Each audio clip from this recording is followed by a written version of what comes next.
Because even in the case of depression and anxiety, well, I'm more familiar with anxiety as someone being prone to being anxious myself at times. Um, we're the only ones who can save ourselves from that condition, really, in terms of like, yes, you should seek therapy and take the necessary steps, but it all starts with the initial, the step forward to get the help and then develop the healthy coping mechanisms. Because otherwise, like what you were saying, it's going to be always present. But what happens is you develop the strategies that allow you to deal with it appropriately and have a more positive result.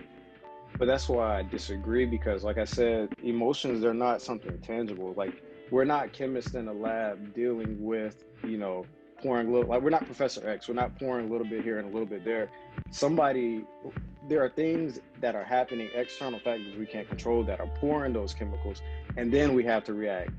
We have to react to whatever, chemicals we're feeling at that time. Like, to say that we can control it, I think is to overstate free will and, the ability we have to control. Because I think at the end of the day, we have a great amount of free will, but I think a lot of our free will is how we experience it, how we interact with things. There's no human being on this earth that comes out all knowing.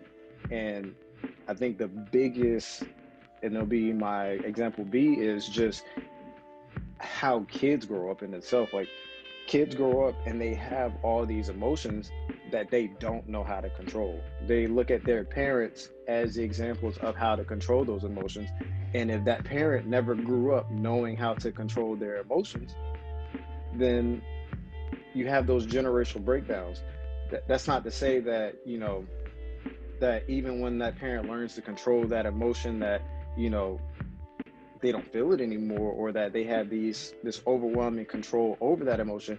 That just means that, hey, when that kid starts feeling that same emotion, then you're able to teach them how to react.